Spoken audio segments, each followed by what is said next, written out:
Le bar des supporters sur Maritima, bonsoir à toutes et à tous, très heureux de vous retrouver pour le dernier BDS de la semaine, vous l'avez compris, pas de match ce week-end pour cause de trêve internationale, le fameux match aller-retour contre la Croatie, on en parlera un petit peu plus tard dans l'émission. Bonsoir Karim Attab. Salut les amis. Bonsoir Jacques Bail. Bonsoir les amis. Pas de match à commenter du coup ce week-end, comment vous le ressentez ? Est-ce que vous êtes content de souffler un petit peu en famille ou est-ce qu'il y a un petit sentiment de manque quand même ? C'est une blague ou... Non, mais en vrai, quand je te réponds ça, c'est une blague, mais dans les deux sens. Parce que, alors je vais dire, voilà, la priorité, oui, je suis content de pouvoir passer un week-end en famille, voilà, même s'ils annoncent la fin du monde avec la pluie, le vent et compagnie. C'est pas top. Mais d'un autre côté, dans une saison à un match par semaine, franchement... Moi, ça ne m'aurait pas dérangé de commenter et de vivre un match ce week-end. Après, on aura une dernière ligne droite. Il y aura 8 matchs qui vont s'enchaîner. Donc, c'est très bien. Mais oui, je suis très content de pouvoir passer du temps avec femmes, enfants, mère, sœur, neveu. Ça fait plaisir, quoi. Jaco, est-ce que Madame Bail est contente, elle aussi, de passer un peu plus de temps avec son homme ? Oui, j'espère pour elle. J'espère un peu pour toi aussi. Voilà, pas que pour exactement. elle.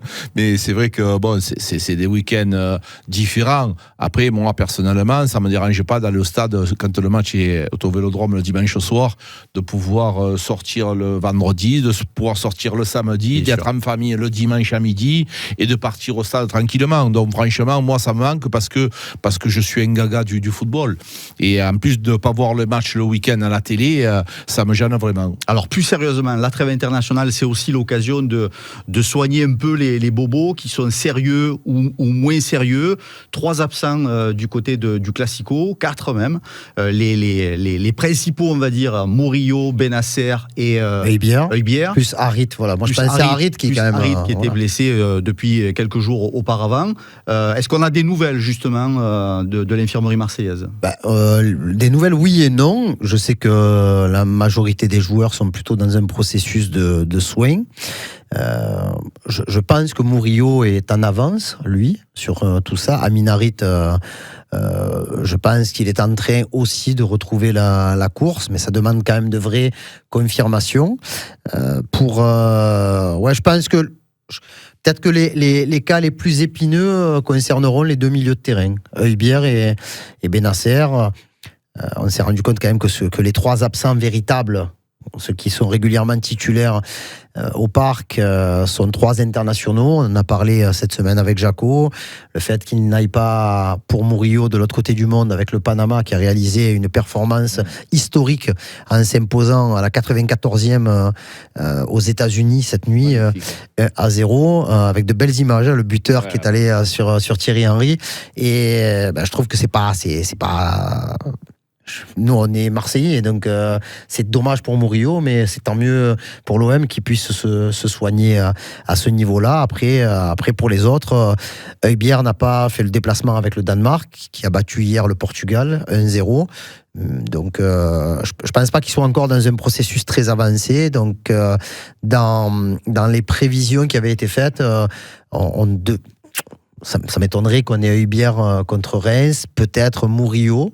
Peut-être, on peut espérer au moins l'avoir dans le groupe si ça continue à avancer dans le bon chemin. Et pour Bennacer, il n'y a pas eu trop de communication, mais je sais pas, je ne le vois pas revenir de suite. Donc j'espère que le temps qui est mis à profit pour soigner sa blessure musculaire ne prendra pas trop de temps, parce qu'il ne faudrait pas casser la dynamique d'un joueur qui, depuis qu'il est arrivé, n'avait pas de pépin, quoi. Jaco, Murillo, Bennacer, Højbjerg étaient absents à Paris. Est-ce que toi tu considères qu'avec la présence de ces 3 joueurs, la tournure du match aurait pu être différente ? Sûr et certain.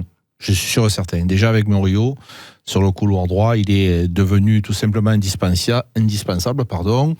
Quand De Zerbi l'a positionné dans cette défense à 3, il a pris sa place, vraiment. Ensuite, dans le match de Paris Saint-Germain, je pense que Højbjerg aurait eu un rôle prépondérant dans sa manière de gérer le match, dans l'approche des contacts. C'est un garçon costaud.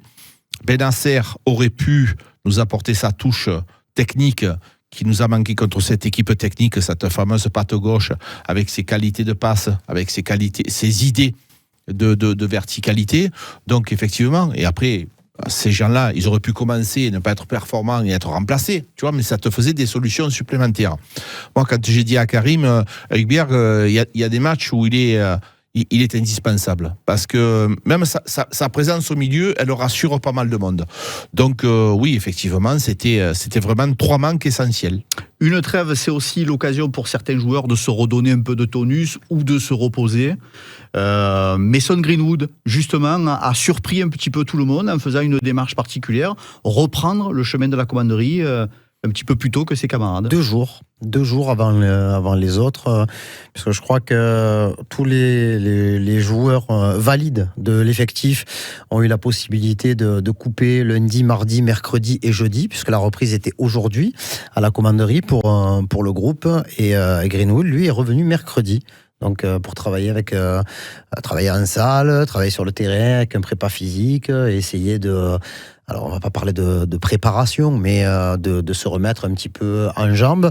Après, le coach de Zerbi a annoncé à plusieurs reprises qu'il n'était pas à 100%. Quand on dit il n'est pas à 100% sur le plan physique, ça ne veut pas dire qu'il a un problème ou une blessure. C'est peut-être qu'il n'est pas à fond de ses capacités et qu'il a besoin de travailler. Donc, je trouve que c'est très, très bien.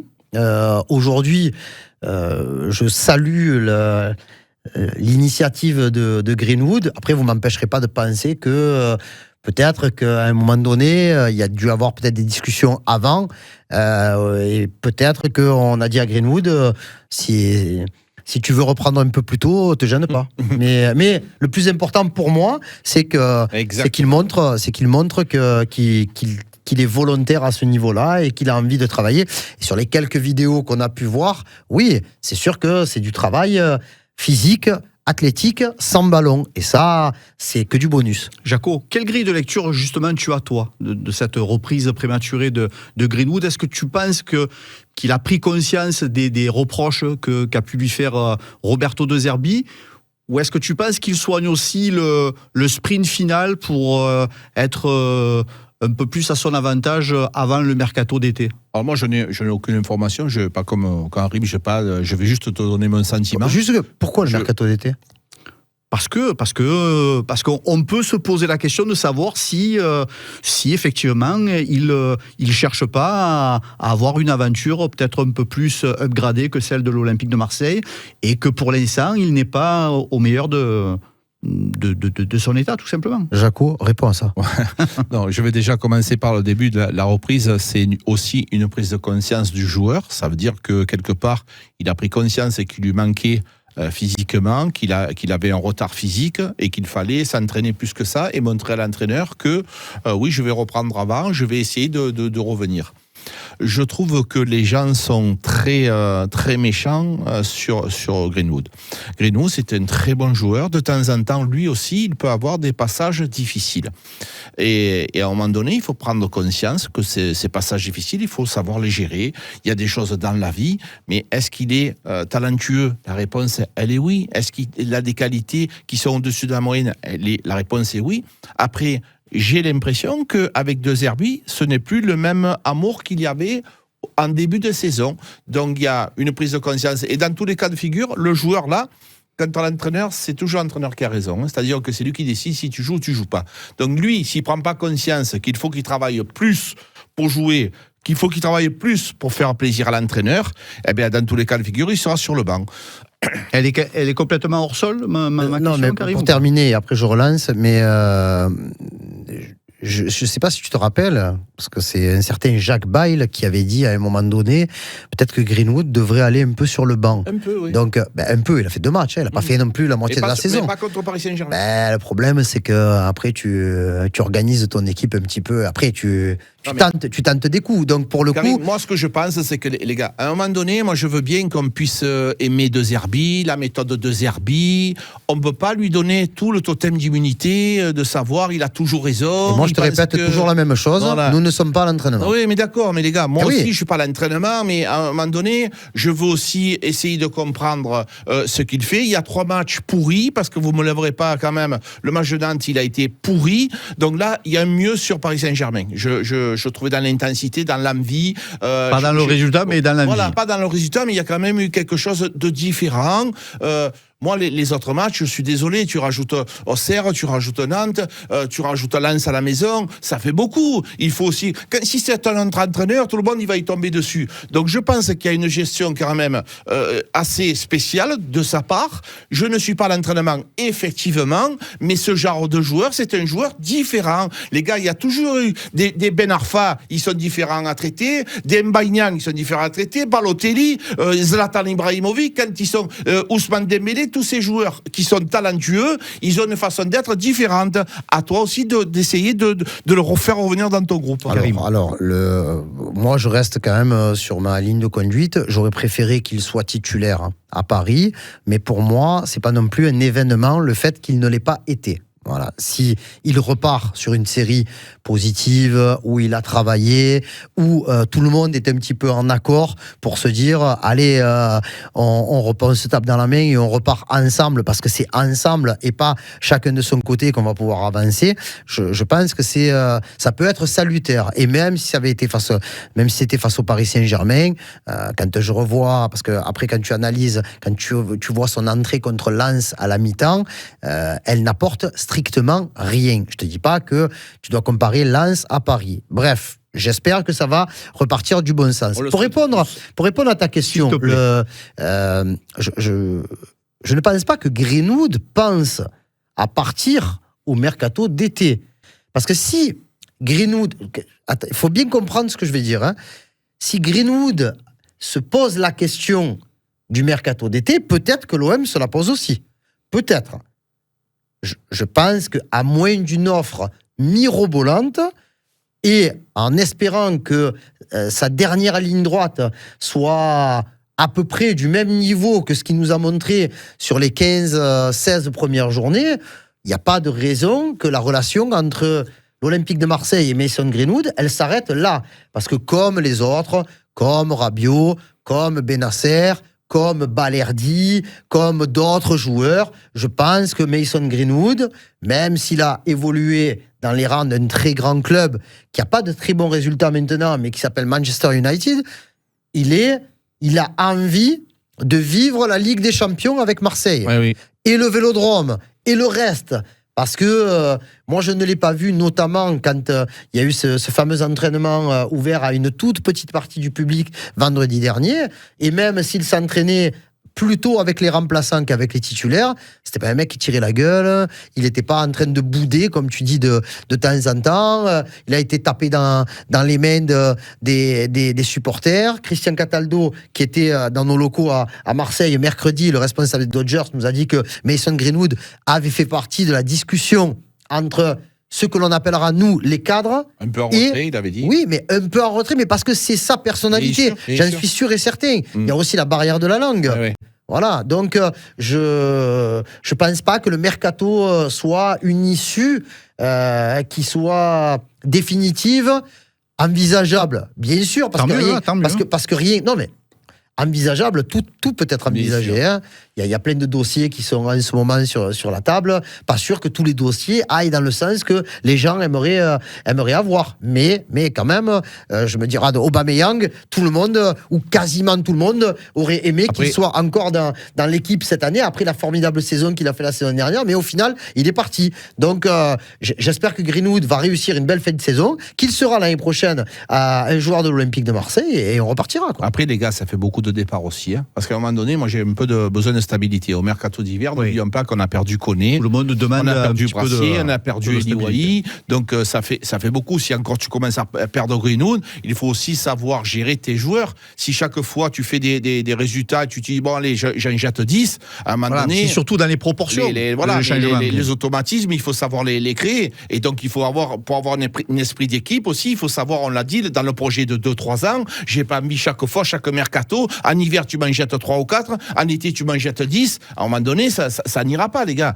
Donc, il faut aussi savoir traiter ce genre de joueur. Quand je disais, je vais répondre à Karim tout à l'heure, sur le fait de le mettre un peu sur le banc. Un peu sur le banc, ça veut dire que déjà, sur un exercice, sur un match, tu ne le mets pas titulaire. Mais moi, je veux le faire entrer en cours de match. Parce que son remplaçant, c'est Nadir. Son remplaçant, c'est Nadir. Et quand tu es supporter de l'Olympique de Marseille et que tu vois Bilal Nadir, que c'est un garçon que j'adore depuis très longtemps, mais aujourd'hui, Bilal Nadir n'a pas les qualités requises pour pouvoir remplacer Greenwood, les gars. Donc effectivement, là c'est une erreur. L'OM toujours deuxième au classement, malgré les 3 défaites en 4 matchs. Tu semblais dire il y a quelques jours que presque ça t'avait étonné de te retrouver toujours deuxième avant le Classico, en profitant effectivement des mauvais résultats des concurrents directs. Tu te rends compte que l'OM est dans un temps faible, parce que c'est le temps le plus faible de la saison, avec 3 défaites en 4 matchs. C'est la première fois de la saison que l'OM enchaîne 2 défaites consécutivement, aussi. Mais tu es obligé de constater que les autres... C'est par petits cycles. Donc, quand on rappelle que Nice vient de jouer 2 matchs à domicile et qu'ils ont pris 1 point sur 6, l'OM avait joué. Alors, je sais pas, l'OM avait joué 2 matchs à domicile consécutivement contre Nantes et Lens. Jusqu'à preuve du contraire, tu as pris 3 points sur 6. Ouais, Monaco a eu un passage à vide, Lille a eu un passage à vide. Tout le monde. Regarde, Lyon revient. Lyon est en train de revenir en bombe. Ils ont gagné à Nice 2-0. Là, le dernier match contre le Havre, alors qu'ils étaient mal engagés, ils ont gagné 4-2 dans les dernières minutes. Donc voilà, il y a eu un regroupement. Lille est allé perdre à Nantes. Il y avait 0-0 à un quart d'heure de la fin. Ils étaient en supériorité numérique. Ils se sont débrouillés pour prendre un but. Donc après, à un moment donné, moi je veux bien. Nous, ce qui nous intéresse, c'est l'Olympique de Marseille. Mais à un moment donné, il faut quand même juste un peu regarder ce qui se passe à gauche et à droite. Et je rappelle que arriver à 8 journées de la fin à être deuxième avec 2 points d'avance, c'est important de dire sur Monaco et Nice. Pourquoi ? Parce que le prochain match, c'est Monaco-Nice. Et comme le disait l'ancien meilleur ami de Jaco, ça m'étonnerait quand même que les 2 équipes marquent 3 points. Donc, non, mais voilà, ils vont pas... C'est un spectacle d'imitation. Non, mais je veux dire, il y aura soit un vainqueur, soit un vaincu, soit un point pour chacun. Et si, mais bon, il y a beaucoup de si dans le football. Mais si toi, tu arrivais... Karimata Palis. Non, mais si tu arrivais à gagner contre Reims, je peux te dire que moi, le match il est à 17h, à 21h, je serai avec les pépites et le popcorn devant mon téléphone en train de regarder Monaco-Nice le samedi 29. Donc, ça peut aller très très vite, honnêtement. Je ne vais pas dire que c'est un miracle d'être deuxième là maintenant avec les dernières péripéties que tu viens de rencontrer. Parce qu'on ne va pas rentrer dans les têtes de tout le monde et se dire qu'il y a eu l'histoire avec Pablo Longoria, tous ces trucs qui ont pu mettre les cacarinettes dans la tête d'un peu tout le monde. Mais factuellement, tu es deuxième et tu as 2 points d'avance. Par contre, encore une fois, si tu perds à Reims, si tu ne gagnes pas contre Toulouse, si tu ne gagnes pas contre Montpellier, tu n'auras strictement rien à faire, ni à la deuxième, ni à la troisième place. Tu me l'énerves là, comme ça. Il a mis la veste vendredi, debout, il est déchaîné. Il n'y a pas de match à commenter ce week-end. Heureusement que ça vous manque pas. Il a fait des carreaux, là, il a bu 3 cafés, dans l'état que vous me le mettez, tranquille. Allez, trêve internationale avec, on va parler un petit peu de cette équipe de France qui s'est inclinée hier soir. Je peux parler aujourd'hui. 2-0, défaite des Bleus avec dans le 11 de départ, un Marseillais et 2 anciens Marseillais, Adrien Rabiot, Matteo Guendouzi et William Saliba. Qu'est-ce que tu as envie de retenir de cette défaite des Bleus, Jaco ? J'ai rien envie de retenir, j'en ai marre. Voilà, les gars. Toi, tu en as marre de Didier Deschamps depuis des années. J'en peux plus de voir cette équipe. Non, mais il n'y a pas de bon. Laisse-moi parler, c'est insupportable de voir cette équipe de France, les gars. Quand tu vois le schéma de jeu, quand tu vois le milieu que tu mets, tu es obligé de faire un Chouameni, Rabiot et Guendouzi au milieu de terrain. Mais qui c'est l'organisateur de ce jeu ? Après, tu m'as fait jouer Colomboigny et le petit Doué qui est en pleine bourre, il joue jamais et tu me mets pas Dembélé dans l'axe. Arrêtez, les gars, c'est du grand n'importe quoi. Colomboigny, ça va. bon, c'est bon. Voilà, mais tu l'as vu jouer au Colomani, c'est bon. Moi, je pense qu'on a des joueurs qui sont exceptionnels. Donc, je trouve que Didier Deschamps n'est plus à sa place. Je n'oublie pas ce travail qu'il a fait. Je sais que c'est ton ami, je sais que tu l'adores, je sais que tu as fait le statut. Didier Deschamps. Mais on ne peut pas le toucher. Mais non, mais les gars, moi, je vous dis juste. Voilà, je vous dis juste qu'il stop. Il faut qu'il arrête. C'est la fin d'un cycle. C'est la fin d'un cycle. Oui, dans quelques semaines, on ne va pas l'arrêter maintenant. Mais les joueurs ne le supportent plus. Les joueurs n'ont plus envie d'aller au rassemblement de l'équipe de France. Tout le monde traîne les sabots. Donc voilà, il y a un moment donné, Griezmann s'est arrêté parce qu'il y a eu l'histoire avec Mbappé. Il y a plein de choses qui se passent. Donc moi, je pense qu'il faut qu'il arrête. Après, bon, voilà, moi, je parlerai juste de la prestation d'Adrien Rabiot, qui a été quand même assez moyenne, comme ses compères du milieu de terrain, comme ses compères de l'attaque. Et dans un sens général, comme l'équipe de France a été très moyenne. Je n'oublie pas non plus que pour moi, c'est plus un match de préparation qu'autre chose. Je respecte toutes les compétitions, mais la Ligue des Nations, c'est pas l'Euro, c'est pas la Coupe du Monde. Mais c'est une préparation pour la Coupe du Monde 2026 qui sera le dernier stop pour le meilleur ami de Jacques Bail. Je voudrais juste vous dire que pour en terminer avec les joueurs de l'Olympique de Marseille, il y a un joueur qui s'est mis en évidence cet après-midi avec le maillot des Fennecs de l'Algérie, puisque Amine Gouiri a vraiment participé de manière très active à la victoire, toujours très difficile dans ces contextes-là, de l'Algérie au Botswana. Victoire 3-1 avec un but et une passe D d'Amine Gouiri qui continue sur les standards qu'il est en train de développer à l'Olympique de Marseille, parce que je crois qu'il a participé à 7 matchs sous le maillot de l'OM et pour l'instant il en est à 4 buts et 3 passes décisives. Donc voilà, c'est quelque chose qui m'intéresse. Cornelius a joué cette nuit contre le Mexique, il a été battu à domicile par le Mexique, il a joué tout le match. Ça, ce sont des choses aussi qui m'intéressent. C'est pour ça que je m'intéresse un petit peu moins. Je regarde en replay, parce que je joue aux boules des fois le jeudi soir, et je peux te dire que le match de l'équipe de France n'était pas super enthousiasmant. Par contre, j'essaie de voir un petit peu ce qui se passe pour les différents internationaux de l'Olympique de Marseille. Jaco, pour terminer avec cette parenthèse équipe de France. Allez, je m'en vais, allez. 2-0, est-ce que c'est un score qui peut se rattraper dimanche soir? Oui, ça peut se rattraper, mais pas avec le même état d'esprit que tu as joué hier soir, c'est pas possible. Et les 15-20 premières minutes, on n'a pas fait une passe, il n'y avait rien, il n'y a pas d'envie. Il n'y a pas d'envie. Si les joueurs que tu as, Marc, tu peux faire la meilleure équipe du monde, si les joueurs n'ont pas envie de jouer au football, ils ne jouent pas au football. Donc si tu veux essayer de faire quelque chose en équipe de France, au Stade de France, il va falloir jouer de manière différente. Allez, France-Croatie dimanche soir pour espérer encore un petit peu une place dans le Final Four. Et puis la semaine prochaine, on se projettera vers la Ligue 1, enfin, avec un invité pour démarrer la semaine de BDS. Ouais, lundi, on aura l'entraîneur du FC Martigues, Hakim Malek, qui est un grand amateur de football, qui aime beaucoup, qui regarde beaucoup ce qui se passe aussi au niveau de la Ligue 1. Donc on parlera un peu de l'actualité OM, bien entendu, mais on parlera aussi de cette fin de saison palpitante qui s'annonce avec le FC Martigues, qui est toujours à 1 point du barragiste, à 7 matchs de la fin. Il y a un match très important à préparer vendredi prochain contre Ajaccio. Allez, le BDS du lundi au vendredi à 18h. Merci Karim, merci mon Jaco. Merci les amis. Bon week-end à toutes et à tous et à lundi.